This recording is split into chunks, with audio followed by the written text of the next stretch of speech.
Hey guys, welcome back to my channel on Be Epic. It's your girl Cece here. First of all,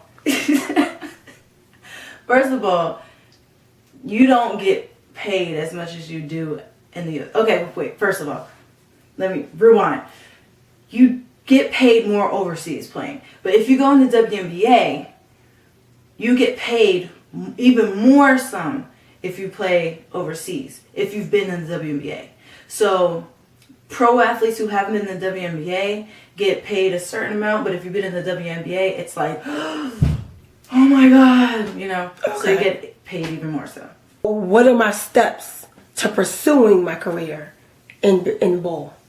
I always suggest to get an agent because you don't have to worry about that stress about going overseas and all that jazz. Like, I've seen so many athletes do it on their own and send emails out to coaches and send them highlight tapes and things like that, and that's okay. But for me, like, I need somebody to handle that.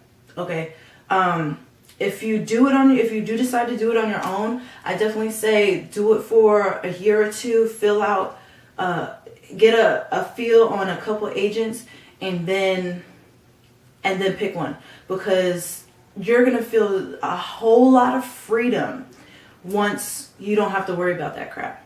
How are the contracts? Like, what are they? 5 years, 2 years? Like, how does it work? It depends. The contracts work depending on you. Okay. Only on you. I know I wanted to sign only 1 year contracts because I want to get more money each year. Right. So if you sign a contract for 3 years, you're more than likely getting the same amount that those 3 years, you know? Okay. So I wanted to start from the bottom, you know, because I was an amateur athlete, technically becoming a professional. So I started at the bottom. And right. At the time, the economy wasn't so good in Spain, and that's where I started. And it got better, but it's still not there yet. So I liked to do 1 year contracts because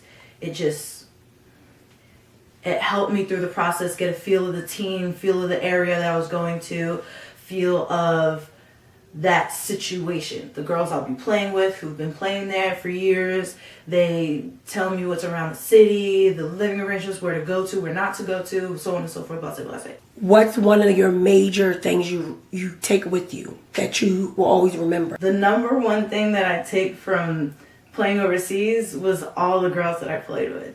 Okay. Like, everybody, even if they were being a bitch to me, to being my best friend, like, I learned something from everybody. And it's, you can never take that away, that experience from hanging out from Spanish girls to South American girls to African girls to all types of different nationalities, cultures, languages, and it's just crazy. Like, I've met people who live right around the corner overseas. Like, I would never met people from DC, from New York, from Jersey, from all these different areas if I didn't go overseas.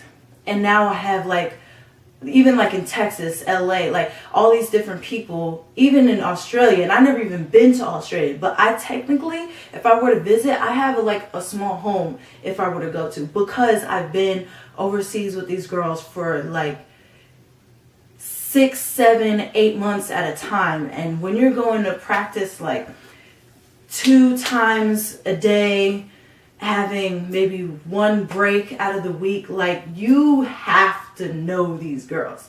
Like, you're living with them pretty much.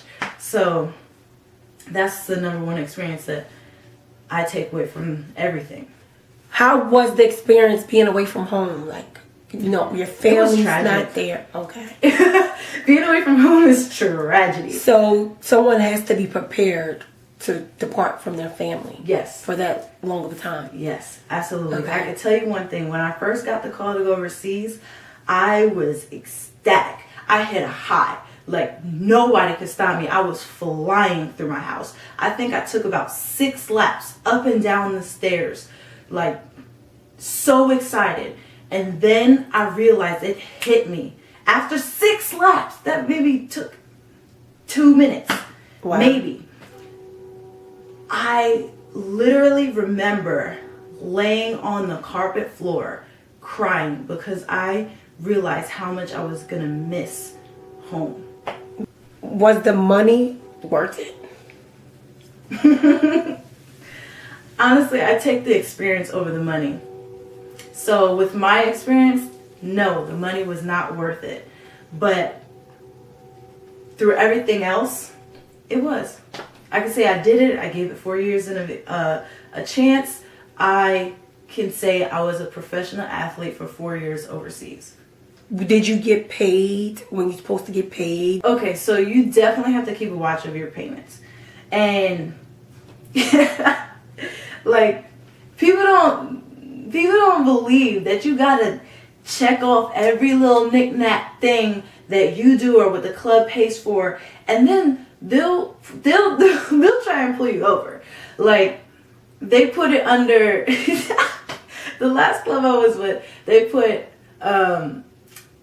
Universitat was the name under the university paying for you, and then they put bonuses or some extra crap from a bank under another name, and it was so hard to actually differentiate between the two. And at first the coach told me, oh, we're giving you a bunch of this bonus money, so you should be happy to be here. We're giving you the money, you should be happy, right? Yeah. He's trying to make me say yeah, and I'm just like looking here like waiting for him to say the next thing.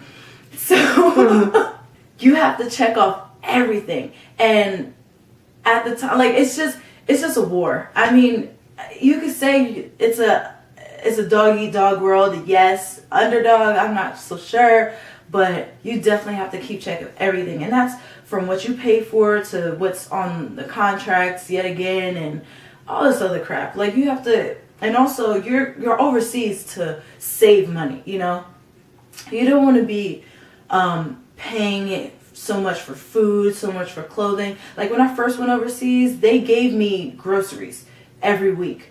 Like I didn't have to worry about food. And if I did, it was just to like eat out or some extras. Like I didn't really need it. And then me and my teammate shared a car, so we just worried about gas money. That was it. If we bought some extra clothes here and there, we didn't have to worry about nothing. You know what I mean? So right. Finishing up, what would be your main advice to anybody looking in on this video? Don't expect anything. You might win the championship and get the best hug of your life. Like it could be passionate and whatever, but really you're another American, another black girl, or another white girl who's coming to play for them. So it's a business. You know what I mean? Don't expect anything. Don't expect anything. Like I tell you, I came into the last place not having any towels, not having any rugs. Like I barely had a blanket and a pillow. Like don't expect anything. Okay, just know that the situation. Just be grateful from what you had in college, because most athletes go from college to overseas, and just know that all the facilities you had, all the free clothing you had, all the payments that were paid in your schooling, the books, everything, all of that goes away when you go overseas. That's from AC, from spoons for cereal, that goes from everything. You have to take care of everything, and just don't expect it. That's all I got. All right. Now I bet you in heart you feel like your video was better. I mean, I feel like I said what I said. You know what I mean? Like I